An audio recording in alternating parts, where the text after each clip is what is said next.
ಸ್ನೇಹಿತರೆ, ಮಹಾಭಾರತದ ಮರೆಯಲಾಗದ ಕಥೆಗಳಲ್ಲಿ ಕರ್ಣನ ಈ ದಾನದ ಕತೆ ಎಂಥವರ ಕಣ್ಣಂಚನ್ನು ತೇವುಗೊಳಿಸದಿರದು. ಈ ಸ್ವಾರಸ್ಯಕರ ಕಥನ ಆಲಿಸುವ ಮೊದಲು ಯಾರೆಲ್ಲ MJ ಕನ್ನಡ ಚಾನಲನ್ನು ಸಬ್ಸ್ಕ್ರೈಬ್ ಮಾಡಿಕೊಂಡಿಲ್ವೋ ಅವರೆಲ್ಲ ಸಬ್ಸ್ಕ್ರೈಬ್ ಮಾಡಿಕೊಂಡು ವಿಡಿಯೋಗೆ ಒಂದು ಲೈಕ್ ಕೊಡುವುದನ್ನು ಮರೆಯದಿರಿ. ಬನ್ನಿ ಈಗ ಕಥೆಯನ್ನು ಆರಂಭಿಸೋಣ. ಕುರುಕ್ಷೇತ್ರ ಯುದ್ಧ ಭೂಮಿಯಲ್ಲಿ ಕರ್ಣನು ತನ್ನ ಅಂತಿಮ ಕ್ಷಣಗಳನ್ನು ಎಣಿಸುತ್ತಿದ್ದ. ಅವನ ರಥದ ಚಕ್ರ ಹೂತಿದೆ, ಅವನ ಕವಚ ಕುಂಡಲ ಇಲ್ಲ ಮತ್ತು ಅರ್ಜುನನ ಬಾಣಗಳಿಂದ ದೇಹವು ಭೇದಿಸಲ್ಪಟ್ಟಿದೆ. ಅವನ ಶಕ್ತಿಯೆಲ್ಲ ಕಳೆದು ಹೋಗಿದೆ. ಆ ಕ್ಷಣದಲ್ಲಿ ಆತನು ಅಸುನೀಗುವ ಮುನ್ನ ದೇವತೆಗಳ ರಾಜ ಇಂದ್ರನು ಬ್ರಾಹ್ಮಣ ವೇಷದಲ್ಲಿ ಮತ್ತು ಕೃಷ್ಣನು ಅವನನ್ನು ಪರೀಕ್ಷಿಸಲು ನಿರ್ಧರಿಸಿದರು.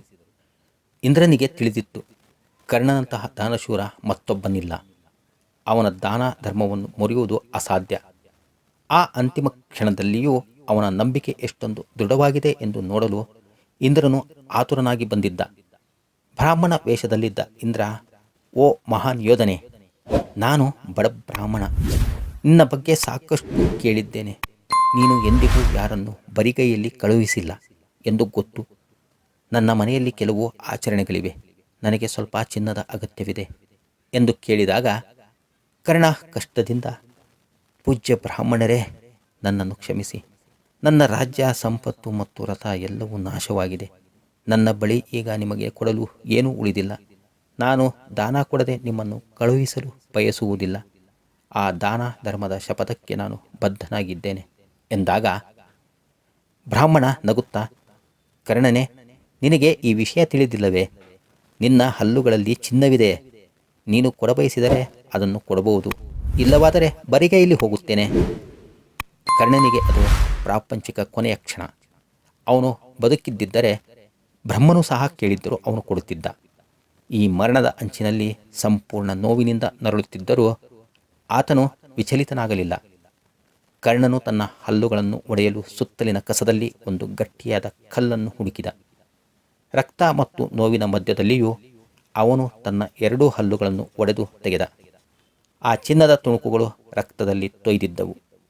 ಕರ್ಣ ನಿಟ್ಟುಸಿರಿನಿಂದ ಆ ಚಿನ್ನದ ತುಣುಕುಗಳನ್ನು ಬ್ರಾಹ್ಮಣನಿಗೆ ಅರ್ಪಿಸುತ್ತಾ, ಸ್ವೀಕರಿಸಿ ಬ್ರಾಹ್ಮಣರೇ, ಇದು ನನ್ನ ಕೊನೆಯ ಸಂಪಾದನೆ. ದಯವಿಟ್ಟು ನನ್ನನ್ನು ಕ್ಷಮಿಸಿ. ಇದನ್ನು ನಿಮಗೆ ಕೊಡಲು ತುಂಬ ತಡವಾಯಿತು ಎನ್ನುತ್ತಿರಲು ಆಗ ಬ್ರಾಹ್ಮಣನು ತನ್ನ ನಿಜರೂಪವಾದ ಇಂದ್ರನ ರೂಪವನ್ನು ತಾಳಿದ. ಇಂದ್ರನು ಮತ್ತು ಕೃಷ್ಣನು ಅಲ್ಲಿ ಪ್ರತ್ಯಕ್ಷರಾದರು.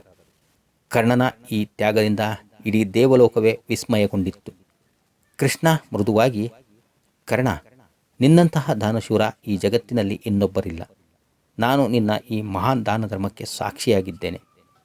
ಮರಣದ ಅಂಚಿನಲ್ಲಿಯೂ ಸಹ ನೀನು ಎಲ್ಲವನ್ನೂ ತ್ಯಾಗ ಮಾಡಿದೆ ಎನ್ನುತ್ತಾ ಕೃಷ್ಣನು ಆ ರಕ್ತಸಿಕ್ತ ಚಿನ್ನದ ತುಣುಕುಗಳನ್ನು ಸ್ವೀಕರಿಸಿ ಅದನ್ನು ಶುದ್ಧಗೊಳಿಸಿ ಕರ್ಣನಿಗೆ ಆಶೀರ್ವಾದ ಮಾಡಿದ. ಕರ್ಣನಿಗೆ ತನ್ನ ಬದುಕಿನ ಎಲ್ಲ ನೋವು ಮತ್ತು ಅವಮಾನದ ಹೊರತಾಗಿಯೂ ತನ್ನ ದಾನ ಧರ್ಮವನ್ನು ಅಂತಿಮವಾಗಿ ಪಾಲಿಸಿದೆ ಎಂಬ ತೃಪ್ತಿ ಸಿಕ್ಕಿತ್ತು. ಸ್ನೇಹಿತರೆ, ಕರ್ಣನ ಈ ಕತೆ ನಮಗೆ ಹೇಳುವುದೇನೆಂದರೆ, ದಾನ ಕೇವಲ ಹಣ ಮತ್ತು ವಸ್ತುವಿಗೆ ಸಂಬಂಧಿಸಿದ್ದಲ್ಲ. ದಾನವೆಂದರೆ ತ್ಯಾಗದ ಭಾವ, ದ ಸ್ಪಿರಿಟ್ ಆಫ್ ಸ್ಯಾಕ್ರಿಫೈಸ್. ಒಬ್ಬ ವ್ಯಕ್ತಿಯು ತನ್ನ ಅಮೂಲ್ಯವಾದದ್ದನ್ನು, ಅಂದರೆ ಏಕಲವ್ಯನಿಗೆ ಹೆಬ್ಬೆರಳು, ಅದು ಅವನ ಭವಿಷ್ಯ, ಅಥವಾ ಕರ್ಣನಿಗೆ ಮರಣದ ಅಂಚಿನಲ್ಲಿ ಚಿನ್ನದ ಹಲ್ಲು, ಏನೇ ಆಗಲಿ ಸಂಪೂರ್ಣ ಶ್ರದ್ಧೆಯಿಂದ ಅರ್ಪಿಸಿದಾಗ ಅದು ಶ್ರೇಷ್ಠ ದಾನವಾಗುತ್ತದೆ.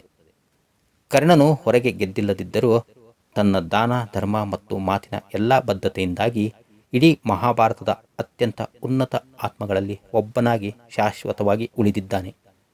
ಕೊಡುವಿಕೆಯು ಯಾವಾಗಲೂ ಪಡೆಯುವುದಕ್ಕಿಂತ ಶ್ರೇಷ್ಠ ಅಲ್ಲವೇ? ಸ್ನೇಹಿತರೆ, ಇಂತಹ ದೈವಿಕ ಜ್ಞಾನಾಮೃತಕ್ಕಾಗಿ MJ ಕನ್ನಡ ಚಾನಲನ್ನು ಸಬ್ಸ್ಕ್ರೈಬ್ ಮಾಡಿಕೊಂಡು ಒಂದು ಲೈಕ್ ಕೊಟ್ಟು ನಿಮ್ಮ ಸಂಗಾತಿ, ಸ್ನೇಹಿತ, ಬಂಧು ಮಿತ್ರರಿಗೂ ಶೇರ್ ಮಾಡಿ. ನಿಮಗೆ ಇಷ್ಟವಾದ ದೇವರ ನಾಮವನ್ನು ಕಮೆಂಟ್ನಲ್ಲಿ ತಿಳಿಸುವಿರಾಗಿ ಭಾವಿಸುತ್ತಾ ಮತ್ತೊಂದು ಸ್ವಾರಸ್ಯಕರ ವಿಡಿಯೋದಲ್ಲಿ ಸಿಗೋಣ. ಅಲ್ಲಿಯವರೆಗೂ ಸರ್ವೇ ಜನಃ ಸುಖಿನೋ ಭವಂತು. ಧನ್ಯವಾದಗಳು. ನಮಸ್ಕಾರ.